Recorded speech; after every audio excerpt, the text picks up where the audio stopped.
You know, we all know someone who loves a particular TV show, someone who's seen every single episode multiple times. Adam Michael James goes a step or two beyond those people.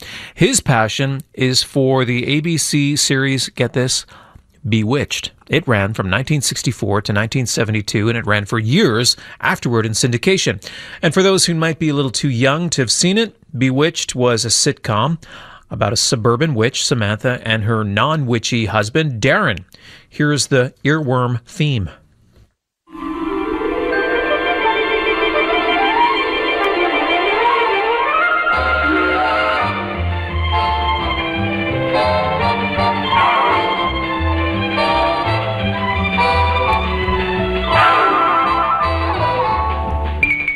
Yes, well, Adam Michael James is a PEI resident who's literally written the book on the show, a phone book-sized episode guide called The Bewitched Continuum.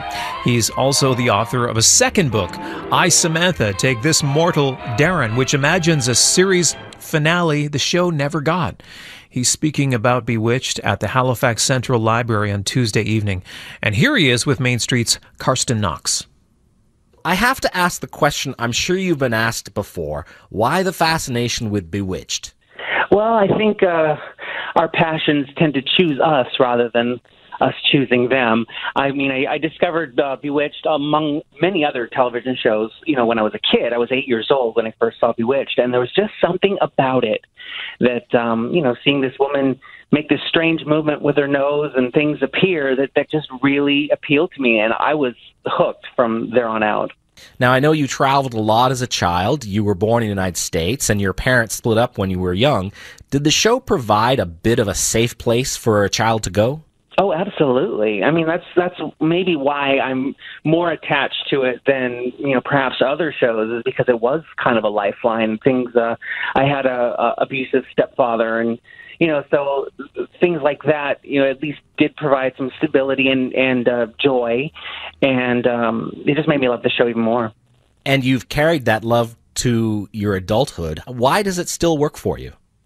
Well, it's funny. When you're a child, naturally you're entranced by the magic, you know, people appearing, disappearing, you know, witches and all that stuff. But as an adult, I find that the material, even though the look might be very, you know, dated, the material still really holds up, and the humor is really more for grown-ups than it is for children. So I think it works on all levels that way.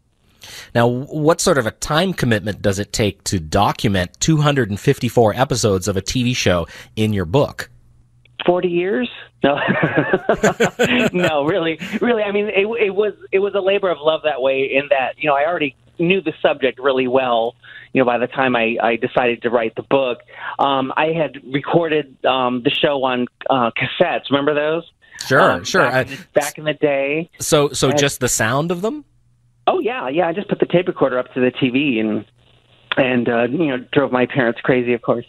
But after that, you know, we got VHS, and then finally when the show came out on DVD, that was when I really noticed how interestingly story points either matched or didn't match from episode to episode, because they didn't have to pay attention to continuity the way that we do now, you know, between, you know, live tweeting and being able to watch things, you know, online and on DVDs and, you know, just binge watch everything. We notice everything. But back then, you know, you saw it once and maybe twice if it reran over the summer. So they knew they didn't have to have the same level of detail. And that's what made looking at the episodes back to back so interesting, and just seeing how things compared or didn't compare. So that was what my basis was. So then I just sat down and watched every episode from scratch again, took copious notes by hand, and then I would go back and watch a second time just so I could get the synopsis correct.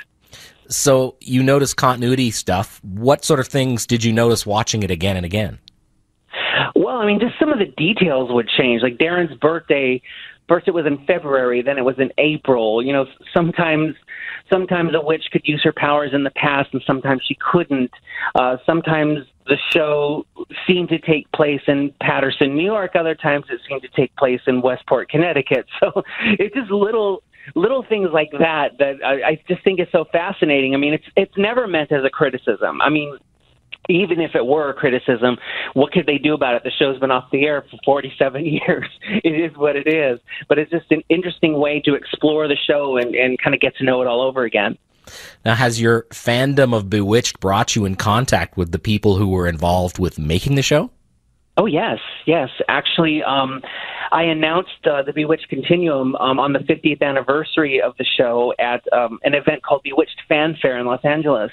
And I got to meet one of the directors and associate producers. He actually wrote the blurb for the Bewitched Continuum. And I did meet Erin Murphy, who plays Tabitha. She is still active in the acting world. And I met David Block Mandel, who plays Adam.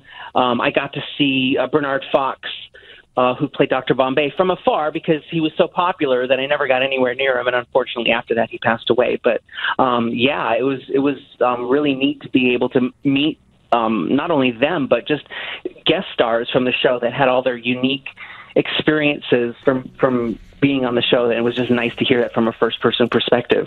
Adam Michael James is the author of The Bewitched Continuum and I, Samantha, Take This Mortal, DARRIN.